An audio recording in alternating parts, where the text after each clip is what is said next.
Hello दोस्तों, Janvi says में आपका स्वागत है। तो बात करेंगे द 50 के कल के एपिसोड के बारे में।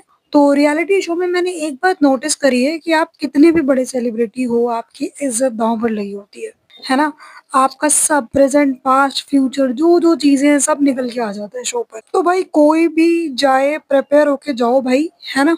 ऐसे शोज़ में। कल जो फाइट हुई अर्चना की दिव्या से हुई, चलो ठीक है, गेम को लेकर थी, ठीक था, है ना? बट जब लड़ाई हुई दिव्या अग्रवाल की और भव्या की, वो बहुत गंदी लो लेवल की दिखी, जिसमें दिव्या ने एज सच कुछ पर्सनल बातें नहीं बोली, है ना? लेकिन भव्या ने इतना ओवर रिएक्ट किया। एक्चुअली भव्या की साइड से बहुत फेक लग रहा था कि बस जबरदस्ती फुटेज के लिए अननेसेसरी ड्रामा कर रही है। जब दिव्या ने भव्या से टिश्यू मांगा, वो मुझे तो ऐसा कुछ भी ऑफेंसिव टोन नहीं लगी थी दिव्या की। जिस तरह से भव्या ने उस चीज पे इतना झूठ बोला कि उसकी टोन ऐसी थी वैसी थी, है ना, उसने मुझसे तमीज से बात नहीं करी।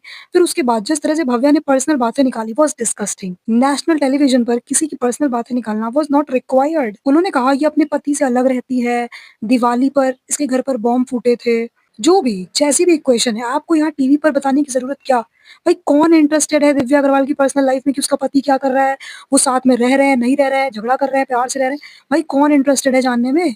वो भी दा 50 शो पे। ये आपका पॉडकास्ट नहीं चल रहा है मैडम।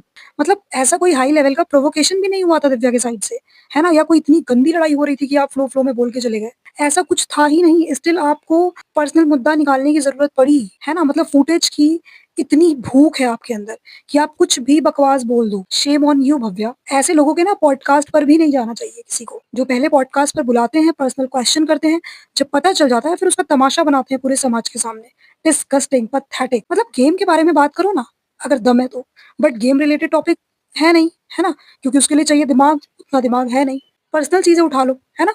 तो मुझे ये चीज बहुत ही गंदी लगी, वाहियात लगी जो भव्या ने करी है ना? मतलब अननेसेसरी तुम किसी के पर्सनल मुद्दे बता रहे हो। आपसे कोई नहीं जानना चाहता है, किसी ने नहीं पूछा है, कुछ भी नहीं, नॉर्मल सी बात थी। वहां पे तो ऐसा कोई टॉपिक भी नहीं था। होता है ना कि यार बहुत गंदी लेवल की लड़ाई हुई, जैसे आर्या और निकी तंबोली की हुई थी, है ना? बॉडी शेमिंग, फैट शेमिंग, बहुत ही गंदी लड़ाई। अगर वहां पे कुछ चीजें होती तो चलो समझ भी आता कि फ्लो फ्लो में निकल गया, इतना ज्यादा गंदी लड़ाई थी, प्रोवोकेशन था, तो चलो फिर भी थोड़ा बहुत जस्टिफाइड होता है। बट यहाँ पर ऐसा कुछ था ही नहीं। दिव्या ने ऐसा कुछ किया ही नहीं।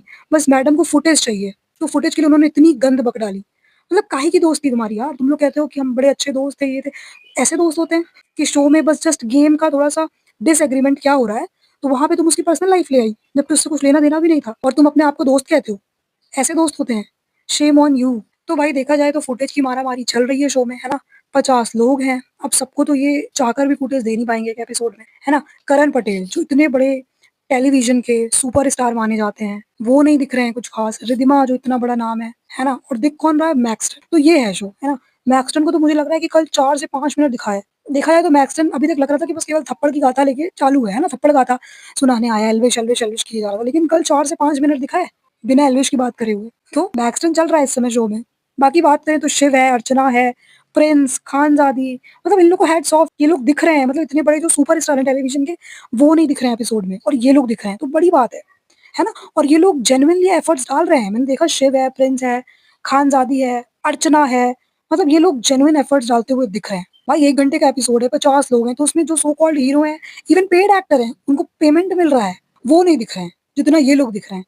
तो अच्छी बात है, गुड फॉर देम, अच्छा कर रहे हैं ये लोग, है ना? और कल एक फाइट हुई प्रिंस और सिद्धार्थ की। भाई वो फाइट मुझे एकदम फेक लग रही थी, है ना? मतलब जबरदस्ती, मतलब मार, मतलब ऐसा लग रहा था कि जानबूझ के कोई ना एक कोई चाहता है कि कोई हाथ उठाए और शो के बाहर चला जाए, है ना? मतलब कुछ देर की बस तू-तू मैं-मैं, उसके बाद फिर देख रहे हैं दोनों आपस में बात कर रहे हैं, तो वो फाइट जेन्युइन नहीं लग रही थी। हाँ, ये जो भव्या और दिव्या अग्रवाल की थी, अर्चना और दिव्या अग्रवाल की थी, ये रियल लग रही थी फाइट। लेकिन जो सिद्धार्थ और प्रिंस की थी, है ना, टास्क में, वो एकदम फेक लग रही थी, वो कहीं से रियल नहीं लग रही थी। जबरदस्ती एक दूसरे को मारने के लिए दौड़ रहे हैं, है ना? और मार कोई नहीं रहा है। सब जाके बस केवल एक दूसरे से अपनी चेस्ट लड़ा रहे हैं।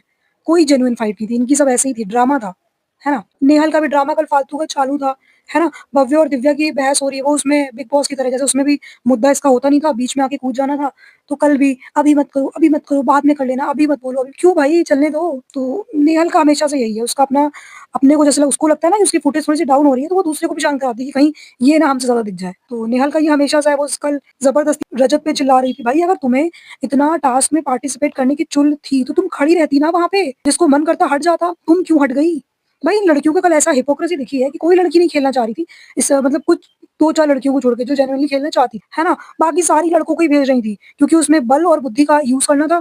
तो जो भी लोगों को लगा हो कि पता नहीं क्या टास्क आएगा, तो बल तो यूज़ कर नहीं पाएँगे, बुद्धि है नहीं। तो ये सब पीछे हो गई। लेकिन जब पता चला कि उसमें केवल आटा ही पास करना है ना? केवल ये तो बस यहाँ से वहाँ तक पास करना है, चक्की भी नहीं चलानी। तो फिर सबने बोलना शुरू कर दिया कि तुमने मुझे नहीं पार्टिसिपेट करने दिया, तुमने मुझे नहीं खेलने दिया। भाई अपने लिए स्टैंड लो, रजत के बाप का शो थोड़ी है, रजत का शो थोड़ी है। जो रजत पे चिल्ला रही हो नेहल, आप अपने लिए स्टैंड लो ना। आप जो अब चिल्ला रही हो, आपने तब क्यों नहीं चिल्लाया? और चिल्लाया फिर आप हट क्यों गई? खड़ी रहती वहीं पे। तो मुझे नहीं समझ में आया कि क्यों ये अननेसेसरी रजत पे चिल्ला रही है। मुझे कल रजत वहाँ पे कहीं से भी गलत नहीं लग रहा था। उसने अपने लिए फाइट करी, वो खड़ा रहा। तुम भी अपने लिए फाइट करती। तो तुम्हारे अंदर इतनी दम नहीं थी, तुम बाद में चिल्ला रही हो। बहुत सारे लोग बाद में चिल्लाने लग गए कि भाई हमें नहीं खेलने दिया, हमें नहीं खेलने दिया। तो इससे इन लोगों के डबल स्टैंडर्ड्स दिखे, है ना? कितने दोगले लोग हैं। कल के एपिसोड में सबसे अच्छी चीज़ लगी मुझे विक्रांत का जो टास्क उन्होंने परफॉर्म किया, बहुत ही मतलब आउटस्टैंडिंग। क्या परफॉर्मेंस दी है भाई। 5 मिनट बलून को ऊपर रोके रहना ना यार, मतलब ऑलमोस्ट इम्पॉसिबल है। हम तो घर पे ही देखते समय प्रैक्टिस कर रहे थे तो मुझे लगा था यार कैसे होगा 5 मिनट इतना लंबा ड्यूरेशन तक बलून को रोक के रखना है। बट क्या मतलब क्या उनकी स्ट्रैटेजी थी, जिस तरीके से वो कॉर्नर में लेके गए बलून को, क्योंकि अगर वो सेंटर में होते या कहीं होते तो बलून इधर-उधर डिसबैलेंस हो सकता था। बट जिस तरीके से वो साइड में कॉर्नर पे लेके गए और उन्होंने उतनी ही जगह पे रखा, बहुत ही अच्छा उन्होंने दिमाग का यूज़ करा, टास्क किया, वो तो अच्छा टास्क किया ही, बट इसमें दिमाग उन्होंने बहुत अच्छा इस्तेमाल किया कि बलून को एक कॉर्नर पे लेके चलते हैं और उन्होंने रोक के रखा। तो भाई विक्रांत जी आउटस्टैंडिंग, क्या परफॉर्मेंस दी है आपने टास्क में। आपको जितना ज़्यादा मतलब एप्रिशिएट करें उतना ही कम है। बहुत ही अच्छा टास्क परफॉर्म किया और 2 लाख रुपए आपने ऐड करवाए। मज़ा आ गया देख के टास्क तो। और भाई कल जो टास्क के दौरान घर में यूनिटी देखने को मिली है ना, वो बहुत अच्छी दिखी। मतलब इतनी यूनिटी तो किसी टास्क में नहीं दिखी। सब एक-दूसरे पे लट्ठेबाज़ी कर रहे होते हैं, है ना? लड़-झगड़ रहे होते हैं, कुत्ते बिल्लू बिल्लियों जैसे लड़ते हैं आपस में। लेकिन कल मैंने देखा विक्रांत विक्रांत के लिए शायद सबका एक सॉफ्ट कॉर्नर है, किसी की कोई लड़ाई नहीं है और सब विक्रांत को मानते हैं, ऐसा दिख रहा है शो में। और मुझे भी लगता है कि he is such a gentleman, ऐसा अभी तक देखने में लग रहा है ना? तो ये टास्क मतलब काफ़ी मतलब अच्छा लगा ये टास्क ओवरऑल जिस तरीके से परफ़ॉर्म किया और जिस तरीके से पूरा घर चीखें मार रहा था, सपोर्ट कर रहा था विक्रांत जी को, तो अच्छा लग रहा था देखने में। बाकी शो की बात करें तो शो कुछ भी कोई ख़ास नहीं है, बहुत ही बोरिंग शो है ना? मुझे तो कुछ ख़ास पसंद नहीं आ रहा है ना? कुछ-कुछ चीज़ें हैं जो मुझे लगता है कि इन पे बात करनी चाहिए, तो मैं यहाँ पे बात कर लेती हूँ, है ना? तो कमेंट सेक्शन में अपनी राय ज़रूर रखिएगा। मिलेंगे आपसे नए पॉडकास्ट में। Till then do like, share, comment and subscribe to my YouTube channel which is Janvi says. जल्दी-जल्दी सब्सक्राइब कर लो guys. Thank you for listening guys. God bless you all.